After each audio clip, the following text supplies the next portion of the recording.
राजा के घर में यज्ञ कराने के लिए, यज्ञ करने के लिए वशिष्ठ जी आए हैं। गुरु माँ को जब पता चला, गुरु माँ इतनी प्रसन्न हुई। आज उन्होंने अपने घर में पूरी जगह बनाई, बोली कि आज तो राजा के घर से इतनी दक्षिणा मिलेगी। रखने के लिए पहले ही माने, गुरु माँ ने, अरुंधति जी ने पूरे घर में जगह बनाई। यज्ञ संपन्न हुआ। जब यज्ञ संपन्न हुआ, जब दक्षिणा देने का समय आया तो गुरु जी से राजा पूछे कि गुरुदेव आपको दक्षिणा में क्या दे, क्या दे दक्षिणा में?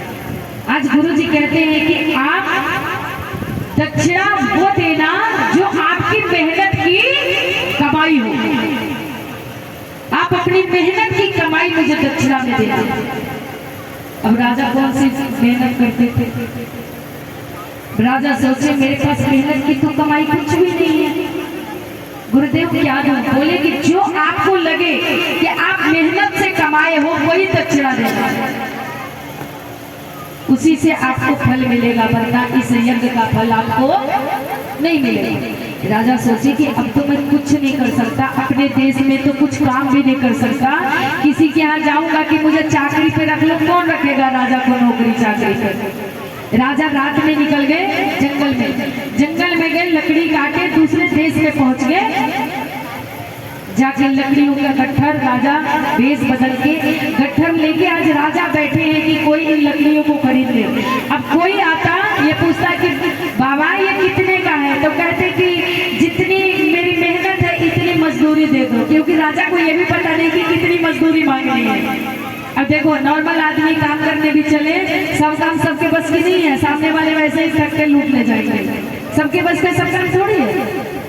राजा को यही पता नहीं कि मुझे अपनी मजदूरी कितनी मांगनी है। राजा कहते हैं कि जितनी मेरी मेहनत है इतनी मुझे मजदूरी दे दो। लोग अब इतने में भी कोई ना ले रहा। राजा सोचिए, बताओ कहीं मेहनत का फल ही नहीं रहा संसार में। अरे मैं तो कुछ मांग भी नहीं रहा हूँ, जितनी मेरी मेहनत है इतनी कोई मजदूरी दे दे, लेकिन लोग इतनी भी मजदूरी ना दे रहे। अंत में एक आदमी आया, बोला कि बाबा ये कितने का है, ये लकड़ कितने में दोगे? राजा कहते हैं कि जितनी की मेरी मजदूरी है इतनी मजदूरी, मेरी मेहनत की मजदूरी दे दो, बाकी ले जाओ। उसने 1 रुपया राजा के हाथ में दे दिया। राजा 1 रुपया लेके बड़े प्रसन्न हुए और मन में शर्म भी आ रही है कि जाके गुरुदेव को 1 रुपया दूंगा कि मैंने 1 रुपया का काम किया। कहते संतों के हर कार्य में कुछ ना कुछ छुपा होता है, बहुत कुछ श्रेय होता है संतों के हर कार्य में। संत मामूली नहीं होते, बड़े भाग्य से संत मिलन होता है। आज राजा लेके आए, बोले कि गुरुदेव मेहनत तो किया लेकिन 1 रुपया दिया।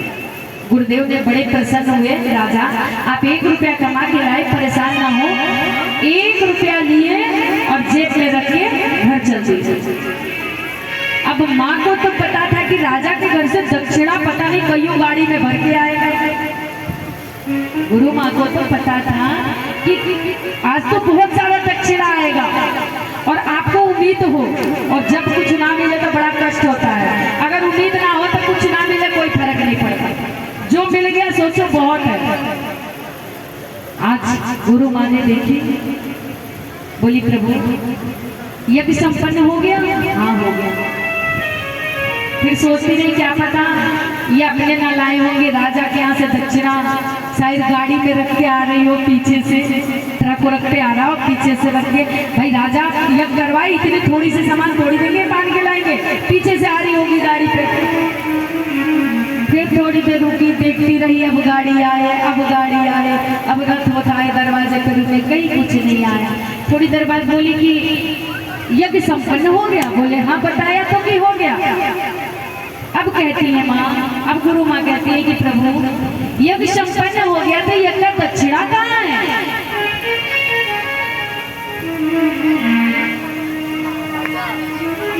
मेरी बात सुनो, छोड़ दो वो भैया संभालेंगे। कि प्रभु यज्ञ हो गया तो यज्ञ का दक्षिणा कहाँ है? वशिष्ठ जी बड़े खुश हो गए, 1 रुपया के सिक्का जेब से निकाले और गुरु माँ के हाथ में दे दिए। बोले ये है दक्षिणा। जैसे माँ ने 1 रुपया का दक्षिणा देखा, बोले कि इतने दिन से यज्ञ कर रहे थे और ये 1 रुपया की दक्षिणा राजा के घर से लेके आए और घुमा के आंगन से फेंकी, इतना दूर फेंकी कि फिर पता न चले कि कहाँ फेंकी, घर के आंगन से घुमा के फेंक दी। वो सिक्का जाके बहुत दूर गिरा। कुछ समय बाद वहां एक पेड़ एक पौधा निकला। उस पौधे पे सोने के मुकुट आया। उस पौधे पे सोने का मुकुट पौधे के ऊपर। अब पूरी अयोध्या में हल्ला मच गया। ऐसा पौधा आज तक नहीं हुआ, ऐसा पौधा आज तक नहीं हुआ जिस पौधे पे सोना की मुकुट आए। ये कैसा पौधा है? लेकिन राजा के देश में प्रजा कोई ऐसे, पहले शासन बहुत अच्छा था, सारा मैनेजमेंट बहुत अच्छा था कि बिना सलाह लिए कोई कुछ कार्य नहीं करता था, कोई दोष भी नहीं निकालता था। आज राजा के पास खबर गई कि राजा, एक पौधा ऐसा जमा है कि पौधे पे सोने का मुकुट आ रहा है, फल की जगह सोने का मुकुट है उसमें। राजा पहुंचे, उस पौधे को देखो, पौधा भी कुछ अलग ही था। राजा बोले कि इस पौधे के नीचे क्या है, इसका जड़ देखो। राजा ने जब खुदाई करवाए तो एक तह खुदाई करवाने के बाद एक रथ निकला, सोने का एक रथ निकला। राजा सोचे ऐसा क्या है यहाँ पे कि ऊपर मुकुट है सोने का, धरती में खुदाई करने पे सोने का रथ है। राजा ने एक तह और खुदाई करवाई तो 2 सोने का रथ निकला। 3 तह खुदाई करवाई, 3 सोने का रथ निकला। और जितने तह नीचे जाते गए, जब 10 तल नीचे पहुंचे तो 10 रथ पे दशरथ जी सवार होकर प्रकट हुए। बोलिए दशरथ जी महाराज जी की जय हो। क्योंकि साक्षात प्रभु ने उन्हें आशीर्वाद दिया था। आज दशरथ जी का प्रकट हुआ, दशरथ जी अवतार लिए। अब दशरथ जी के यहाँ भी पुत्र के रूप में कोई पुत्र नहीं है। दशरथ जी भी बड़े, माँ कौशल्या के साथ विवाह होने के बाद कैकेयी मैया, सुमित्रा मैया, तीनों रानियां, लेकिन अयोध्या में किलकारियां नहीं है। आज दशरथ जी भी बड़े सोच में है। फिर पहुंचे गुरु जी के पास, कहते गुरुदेव सब संपत्ति है, आधी उम्र बीत गई, लेकिन इस संपत्ति को भोगने वाला कोई नहीं है। इस संपत्ति का क्या करेंगे? इस संपत्ति का हमारे बाद हमारे पूर्वजों को पानी देने वाला भी कोई नहीं है। गुरुदेव कुछ उपाय बताया। गुरुदेव कहते हैं यज्ञ करवाया जाए। उस समय श्रृंगी ऋषि को बुलाया गया। गुरुदेव बोले कि ये यज्ञ आपके आंगन में किलकारी तब गूंजेगी कि आपके घर पे यज्ञ आपके घर की जमाई करेगी। श्रृंगी ऋषि शास्त्रों में इतनी वर्णन नहीं है, लेकिन दशरथ जी की एक कन्या भी थी जिसकी ब्याह श्रृंगी ऋषि के साथ हुई थी।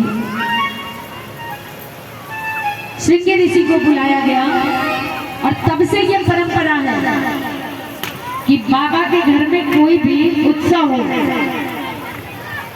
देखना कितना हो बहुएं हो, लेकिन आंगन में चहल पहल नहीं होता। अगर एक बिटिया आ जाए ना तो पूरा घर चहल पहल होता है, पूरा घर में रौनक छा जाता है।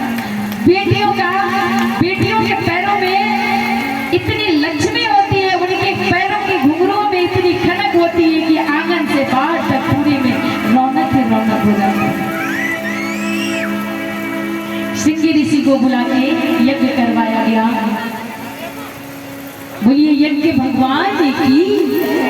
यज्ञ हुआ, यज्ञ संपन्न होने पे यज्ञ देवता पात्र में, स्वर्ण पात्र में हविष यानी खीर लेके प्रकट हुए, जिन्होंने ये आदेश दिया गुरुदेव ने ये खीर को तीनों रानियों में बांट दिया जाए।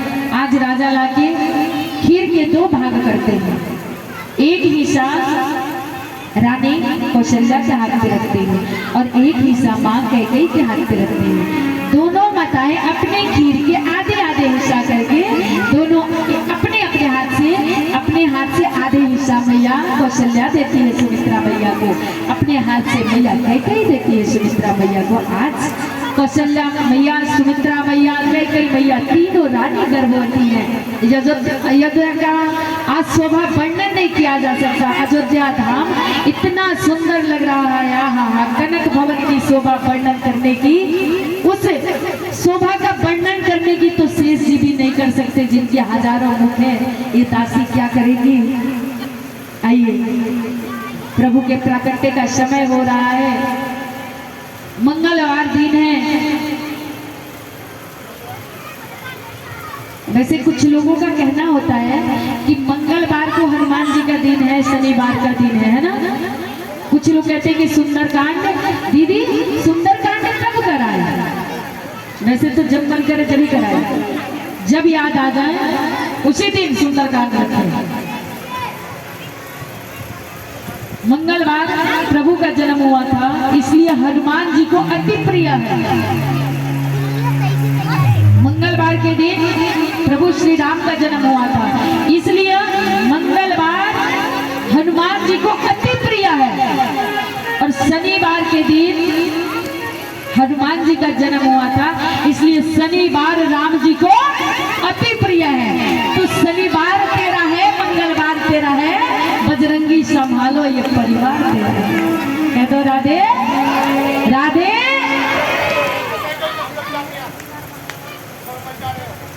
तैयार है क्या राम जी की छवि? चलिए लाइए। आइए, आज सुबह का समय, आज अयोध्या की शोभा वर्णन नहीं की जा सकती। तीनों रानियां, तीनों रानियां गर्भवती हैं। आज सुबह सुबह मौसम भी इतना प्यारा सुहाना। आज अयोध्या में पेड़ पे पुष्पों की सुहावनी हवा चल रही है, इतने पुष्प भी पेड़ पे मुस्कुरा रहे हैं, पशु पक्षी सभी गा रहे हैं, नदियां अपनी लहर में बह रही हैं, सूर्य देव अपने समय पे आ चुके हैं। पूरी अयोध्या की शोभा आप जिसका कोई वर्णन नहीं है। बोलिए अयोध्या धाम की। इसी समय हमारे प्रभु का प्राकट्य होता है। बोलिए श्याम रामचंद्र भगवान की। बोलिए श्याम रामचंद्र भगवान की। अयोध्या धाम की। बोलिए अयोध्या धाम की। अब अयोध्या में प्रभु का जन्म होता है। राजा के पास खबर आती है कि जैसे ही दासी आके कहती है कि हे सूर्य कुलभूषण, बड़ी रानी ने पुत्र को जन्म दिया है।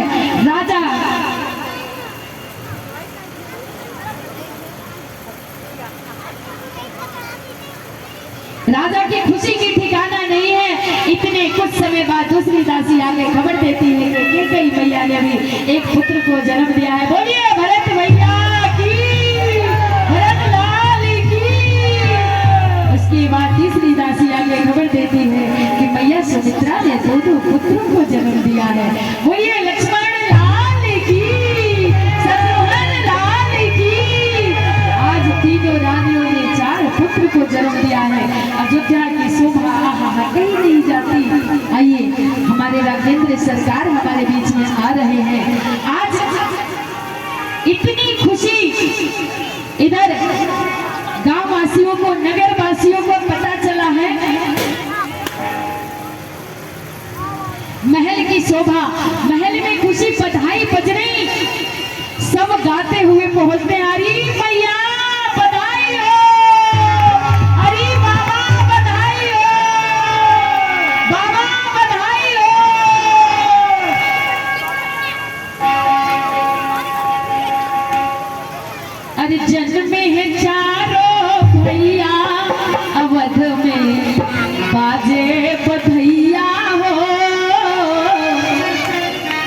जन्मे हैं चारों भैया अवध में बाजे बधैया हो।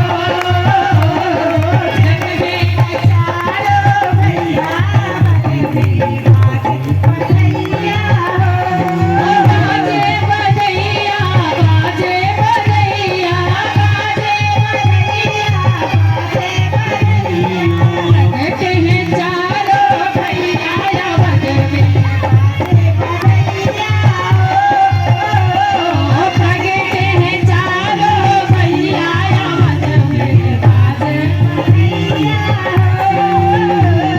प्रगट हैं चारों भैया अवध में बाजे बधैया हो। ऐसे कई बधाई गाते हैं क्या? ऐसी बधाई गाते हैं? अरे ताली बजाओ, इतनी खुशी का माहौल है।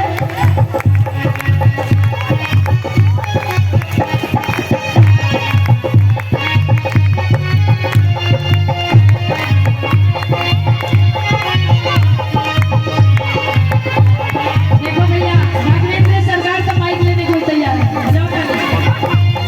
प्रगट हैं चारों भैया अवध में बाजे बधैया हो।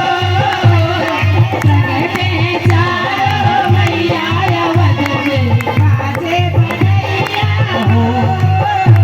ओ बाजे बधैया, बाजे बधैया, बाजे बधैया बाजे बधैया। प्रगट हैं राम रघुरैया अवध में बाजे बधैया हो। प्रगट हैं राम रघुरैया अवध में बाजे बधैया हो। हे हरि।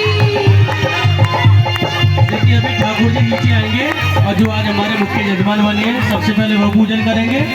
उसके बाद सभी लोग एक एक करके पूजन करेंगे ठाकुर जी का। बधाई बातें देखो बातेंगे, भैया, पहले देखो पूजन ठाकुर होगा। जी कितने प्रेम से निहार रहे हैं। हाँ, हाँ। भगत जी ले जाइए ठाकुर जी को। अब पता चला ना कि हंसी उदासी पे नजर है। अभी बधाई नहीं, अभी रख दीजिए, अपने साथ हम लोग बांटेंगे। पहले ठाकुर जी को पल्ले में बैठा दीजिए। आज के जो मुख्य यजमान बने जिन्होंने पूजन कराया था, पहले वे पूजन करेंगे, उसके उपरांत सभी माताएं पूजन करेंगी एक एक करके। उसके बाद सभी लोगों को बधाई दी जाएगी। अरे भैया बधाई हो।